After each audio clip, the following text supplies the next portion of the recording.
Yeah, I have a quick question if I may. I put it in the chat. Um, I wanted to thank you first of all for doing this tonight. This is really terrific.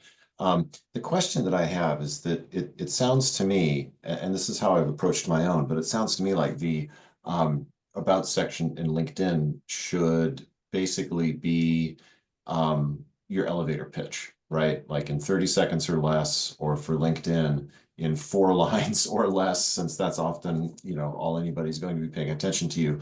Um, like who you are, right? Like when a hiring manager says, "Well, tell me about yourself, Lynn," is that how we should be thinking about it in terms of how we should be teeing up the about section? I think, thank you for your question. I think it's more than that because you have 2,600 characters there. And so you have a lot more space.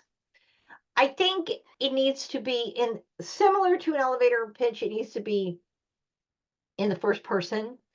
It needs to be a little bit personal in terms of this is what I do, this is what I've done, and this is how I can help you. I think the frame of it is still there, but I think you can put in some more meat and you have because you have 2,600 characters, you can tell that short story in a couple of short paragraphs, but then add those lists with the bullets to fill it in like, if you know a certain skill, you can put and those skills that would be related to it, you can add those below.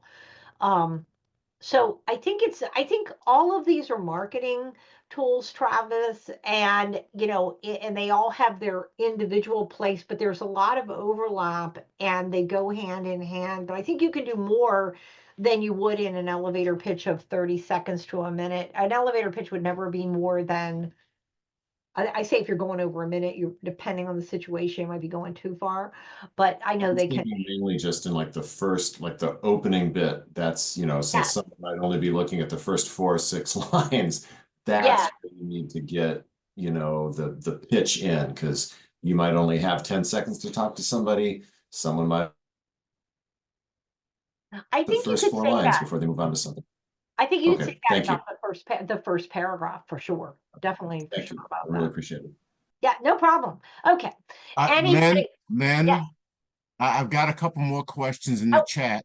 Sunny, would you like to come off of mute and ask your question, and then Maria follow her? Yeah, sure. I had a quick question in terms of, Lynn, can you describe some common mistakes that you see people making in their profiles? okay. One of them I already mentioned, which is the failure to include a background banner. um, Failure to include a title or not, excuse me, failure to include a headline that really takes full advantage of what the headline is set up to do. And that is just using something like uh, actively seeking roles in technical support. Okay, that doesn't help me. I need titles, 2 or 3 closely aligned titles. Though, okay, so that's so not taking full advantage of the headline. I think also not putting in any information in the about section. Sometimes people skip that, and it's really crucial. I've seen people cut and paste their resume into the experience section. Never, ever, ever upload your resume as a document to feature because you want to have the advantage of tailoring. So it's mainly along the lines of completing the profile to their full advantage. And the background banner is a big one, and the headline is a big one. And those are because those are the first things that the hiring managers, recruiters, and headhunters look at. Great. Thank you so much. Sure. Maria, you had a question? Yes. Hi. Thank you very much. Very nice presentation. It's very interesting what you were saying. And I have a question. I have a master's degree a long time ago, and now I'm having my associate's degree, which is my latest, But the problem is when I want to put the logos of the two schools next to my photo in my profile, it doesn't show, it's the latest one. So, I mean, a master's degree has more weight than an associate degree. You know what I mean? What I'm doing now is landscape architecture. It's a technical degree and have an MBA, but most of my experience was working in international development. And when it stands is landscape architecture, because I want to transition into climate change and environment, it doesn't make sense on my profile. But I want to show that. How can I do it?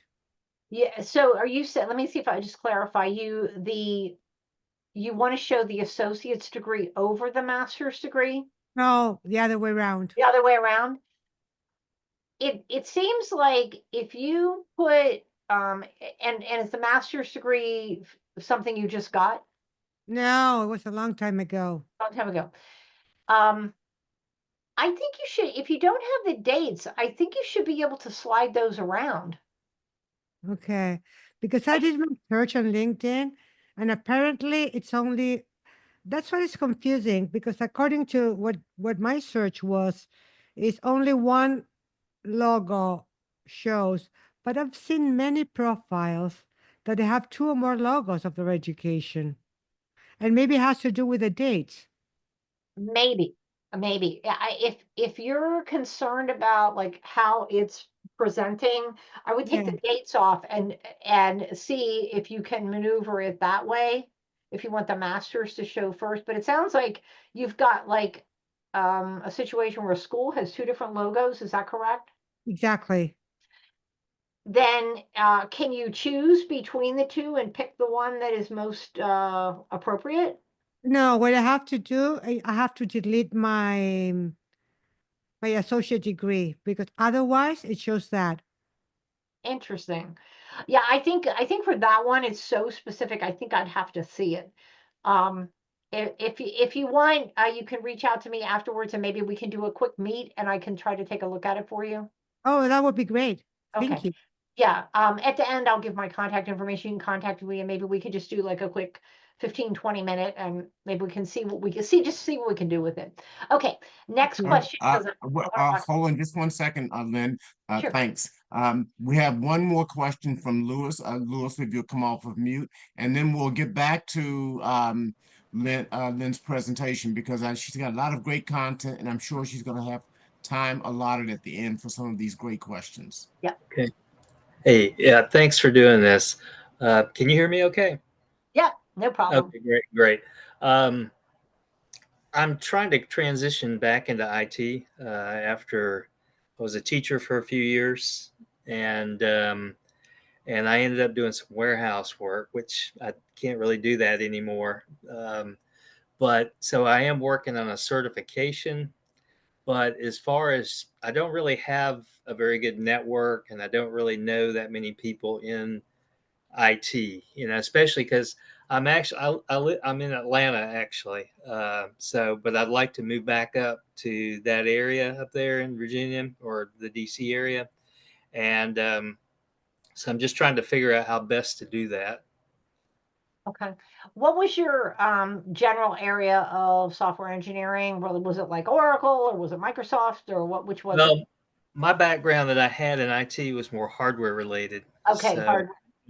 I was an electronic tech for a number of years, Okay. and then I did tech support, we did mostly configurations of networking equipment. But that's been a while, and Okay. so yeah, I'm trying to actually my ultimate goal would be like to get into cyber, and so there's a testing organization called CompTIA, and so they offer a lot of different certifications. So that's what I've been working on, and so to try to prepare to take the Security Plus exam, Okay. and so I'm just trying to figure it out. Okay. This is okay. A couple things about that. With your network, what I would do is go to LinkedIn and do a search of people and try to find other people who are already in roles that are of interest to you. and Okay. connect with them. Okay. And try to set up some informational interviews. Unfortunately, we're probably not going to have time to go into that in detail, but an Okay. informational interview is where you get some insights about how to transition either back into a field or into a field afresh. And then you can look on LinkedIn for groups, because LinkedIn does have groups. They don't push them as much as they could, but this is where you're going to find technical users groups for people Okay. who do the kind of work that you do, and that allows you to open up and network a bit more. But Okay. it's going to take a concerted effort and a lot of searching on LinkedIn to find people who do that work, connect with them, and start the conversation. But commenting on their posts and showing what you're about when it comes to that work is helpful. And then whoever you're getting the certification through, I'm big on this. If you're getting education, training, certs, whatever, they really need to provide some sort of if not job placement, some sort of networking or assistance. See if they can help you. Okay. Okay. I'll do that.